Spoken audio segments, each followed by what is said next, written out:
My younger sister forged my late father's signature on a power of attorney document, transferred $340,000 from his estate account into her own checking account, and then told my mother it was a loan I had approved.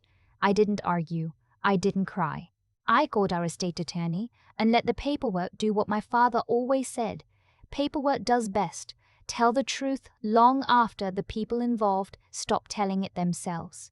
The money she took wasn't hers to take. It was sitting in a structured estate account that my father had spent the last 2 years of his life carefully assembling. And the clause he made me memorize, the one his attorney read aloud to all of us the day the will was executed, the one my sister and my mother both signed, was about to end her version of the story completely. That's where this really begins. And you're going to want to stay for the end. My father died in March of last year. He was 63, which sounds old until it isn't, until it's your father, and it's too soon, and there's so much left unsaid. He had a bad heart for years. He knew it, we all knew it. But he was the kind of man who acted like knowing something and accepting it were two completely different things. He kept working his contracting business until 6 months before the end. He still drove to the hardware store on Saturdays. He still made his coffee too strong and left the pot on all day. His name was Theodore, but everyone called him Ted.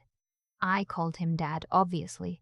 My sister called him whatever she needed to call him to get something. I know that sounds harsh. I've had a long time to sand down the sharp edges of how I talk about her, and that's still the most accurate thing I can say. I'm 31. I'm an insurance underwriter, which means I spend my days reading fine print and calculating risk, and I am very, very good at both. My sister is 26. She has never held a job for more than 8 months. She has a business idea every 3 weeks. A skincare line, a mobile dog grooming van, a wholesale candle operation, and each one needs startup capital and a family member willing to believe in her. For years, that family member was our mother. And when my mother ran dry, it was our father. And when our father got sick and started being careful with money in a way he'd never had to be before, my sister turned to me. I said no. Every single time I said no, and she never forgave me for it. Dad had a good attorney, a man named Mr. Bratter Kellerman, who had handled his business contracts for over a decade. When Dad got his second cardiac diagnosis, Mr. Kellerman helped him set up a formal estate plan. The house went to my mother, outright. Dad's contracting business was dissolved and the assets liquidated. And the remaining cash, $340,000, the sum total of my father's lifetime of working with his hands, was placed into a structured estate account with a delayed distribution schedule. My mother was the named beneficiary, but I was the executor. He told me why the night he signed everything. We were sitting at his kitchen table after my mother had gone to bed, and he poured 2 fingers of whiskey into a juice glass and pushed it toward me. He wasn't a sentimental man, my father.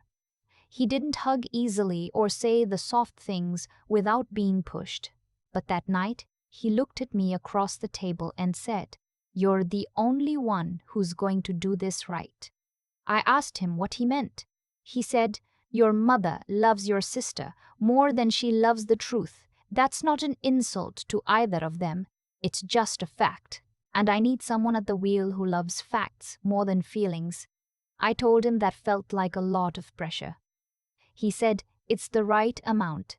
He died 9 weeks later. The first 6 months after the funeral were quiet in the way that grief is quiet, not peaceful, just hollow. My mother cried every morning and kept busy every afternoon. My sister flew in from Atlanta, stayed for 3 weeks, burned through my parents' liquor cabinet, and left. She called me twice in the 4 months after that. Both calls were about money. The first was a request. She wanted a $15,000 advance from the estate to cover credit card debt. I told her the estate didn't work that way, that disbursements were on a defined schedule, that I couldn't approve exceptions. She called me robotic. She hung up. The second call was in January, about 10 months after Dad died. She sounded different, calmer, almost professional. She said she'd found a retail space in Atlanta, that she was serious this time, that she put together a real business plan. She wanted $30,000 as a startup loan, said she paid back with interest, said this was her chance to finally get on her feet. I said no. I explained again that the estate distributions were tied to a schedule and specific qualifying events, my mother's healthcare needs, major home repairs, costs of that nature. Retail investment for a family member's business was not on the list. She didn't yell. She just said, "Okay, I understand," and hung up. That should have scared me. With her, the yelling I can manage. It's the quiet I should have learned to fear. I found out what happened 2 months later on a Wednesday morning, sitting at my desk at work. My mother called me at 9:17 a.m. She was crying, but not the grief kind of crying. The panicked, fast-talking kind, the kind where she can't get the words in the right order. It took me 4 minutes to understand what she was saying. My sister had called her the week before and told her I had approved an early disbursement. She said I had spoken with Mr. Kellerman, that the paperwork was already done, and that the money was being transferred directly to my sister's account to avoid delays. She told my mother it was a surprise, that I'd finally come around, that I wanted to help her, that I'd decided family mattered more than rules. My mother believed her. Of course she did, she wanted to. The transfer had gone through 3 days earlier. $340,000. The entire estate account balance gone. I sat very still at my desk for a long moment. My co-worker asked if I was okay. I said yes, I wasn't, but I needed to be somewhere quiet inside my own head before I could do anything useful. My sister hadn't just taken the money. She'd forged a power of attorney document with my father's name on it. He'd been dead for nearly a year and used it to authorize herself as a signatory on the estate account. Then she'd submitted a fraudulent disbursement request, listing herself as the authorized executor. She'd changed her phone number. She was no longer answering calls from my mother's number or mine. I called Mr. Kellerman from the parking garage outside my office building. It was 38 degrees and I was standing in my work heels on a concrete floor, and I did not care at all. He answered on the second ring. I told him what had happened. There was a long pause. Not the kind where someone doesn't know what to say, the kind where someone already knows exactly what to say and is choosing which words to use first. She forged Ted's name, he said. It wasn't a question. Yes. On a power of attorney document he could not have signed. Yes. Another pause. Then, Eleanor, you know what this means. I did. But I needed to hear him say it. Your father had a fraud protection clause built into these state documents. Any unauthorized transfer initiated through forgery or misrepresentation would trigger an automatic legal hold and full criminal referral. He was very specific. He said, and I'm quoting from my notes here, "If anyone in my family tries to steal from this estate, I want them to feel the full weight of what that means." My father, sitting at that kitchen table, pouring 2 fingers of whiskey, telling me he needed someone who loved facts. He had known, not that the specific thing would happen, but that something like it could. He had built a door, and he had given me the key, and he had trusted me to use it. What do I need to do? I asked. Mr. Kellerman told me to go home. He said he'd filed the fraud report with the bank that afternoon, freeze whatever remained accessible, and contact the district attorney's office to begin the criminal referral process. He said the forged power of attorney was a felony. He said the fraudulent transfer was a separate felony. He said the DA's office would be very interested. He also told me to prepare myself. Your mother is going to have feelings about this, he said, and your sister is going to have a story. Make sure you have your documentation in order. I drove home on autopilot. I made tea I didn't drink. I sat at my kitchen table, my own kitchen table, not my father's, and I thought about my sister, at 26 with $340,000 in her checking account, buying whatever she'd decided was next, certain that she had finally gotten away with something. I thought about my father at that hardware store on Saturday mornings, loading bags of concrete into the back of his truck, coming home with dust on his boots. 40 years of that. 4 decades of early mornings and calluses and watching every dollar. The anger I felt wasn't hot. It was very, very cold. I opened my laptop. I am, at my core, an underwriter. Risk assessment is not just my job, it is how I am wired. I do not get rattled. I gather information. I build cases. I document everything. I pulled up my email folder and found every single communication I'd had with my sister about the estate over the past 10 months. The request for $15,000 denied in writing, with my reasoning attached. The second call, which I had followed up with an email summarizing our conversation per our attorney's recommendation. I had been keeping records without even fully knowing why. It was just what I did. I had emails to Mr. Kellerman. I had the original estate documents. I had the signed acknowledgement form, the one where both my sister and my mother had sat in his office and listened to every clause read aloud and then put their signatures at the bottom of the page, confirming they understood. My sister had signed her name. She had been in that room. She had heard the fraud clause read out loud. She hadn't forgotten it. She had just decided it wouldn't apply to her. I printed everything. I organized it into a binder. I labeled each section with a tab. I worked until 2 a.m. And then I slept 4 hours and went back to work in the morning, because that is what I do when the world falls apart. I keep moving. I keep my hands busy. I get organized. Mr. Kellerman called me the next afternoon. The bank had confirmed the forged documents. The DA's office had opened a case. My sister's account had been partially frozen. She'd already moved a significant portion of the funds, but not all of it. A warrant had been issued. She was arrested in Atlanta on a Friday afternoon.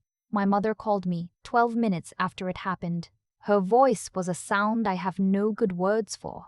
It was grief and fury and love all compressed into something that barely sounded human. "You did this," she said. I sat with that for a moment. "She forged Dad's name, Mom. You called the police on your own sister. The estate documents automatically triggered a criminal referral. That was Dad's decision, not mine.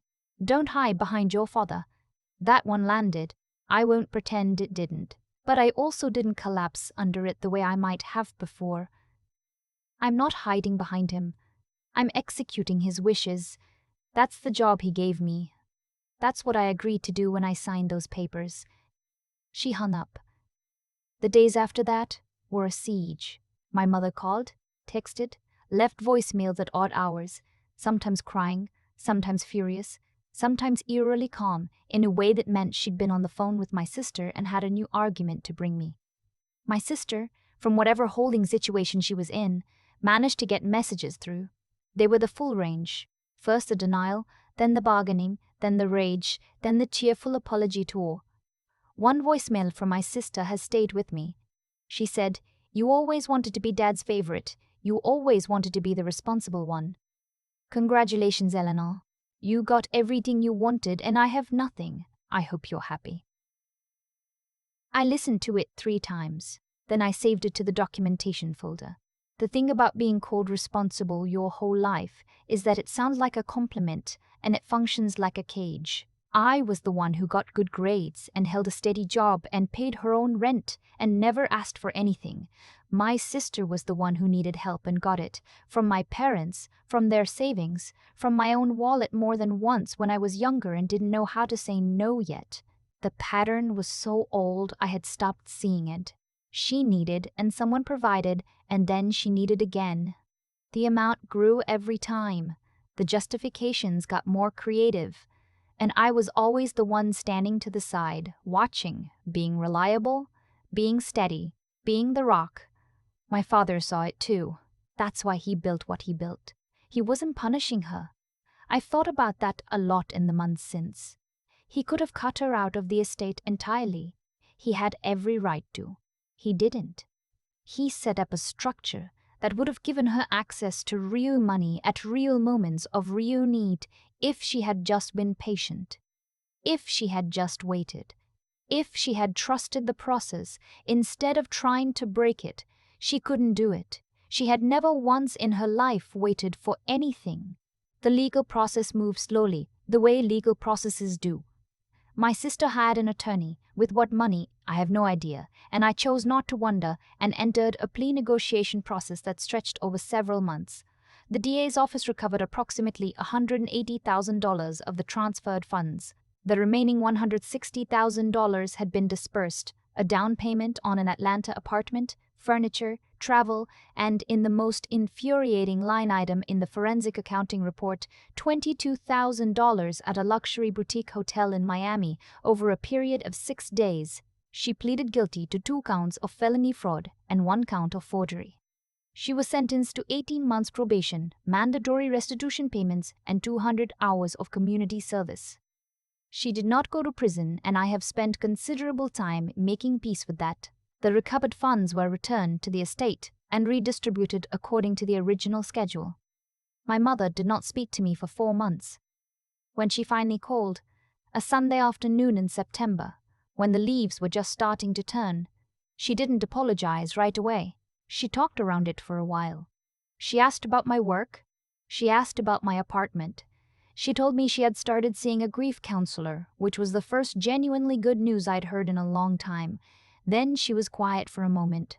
And then she said, "Your father would have done the same thing you did." That's all. Just that. It was enough. I went to visit her in October. We didn't talk about my sister much. We talked about my father, the hardware store, the too-strong coffee, the way he'd hand you a tool before you even knew you needed it. We looked at photographs. We ate at his favorite diner, the one with the laminated menus and the bottomless coffee, and we didn't fill the silence with anything that didn't belong there. My sister and I don't have a relationship right now.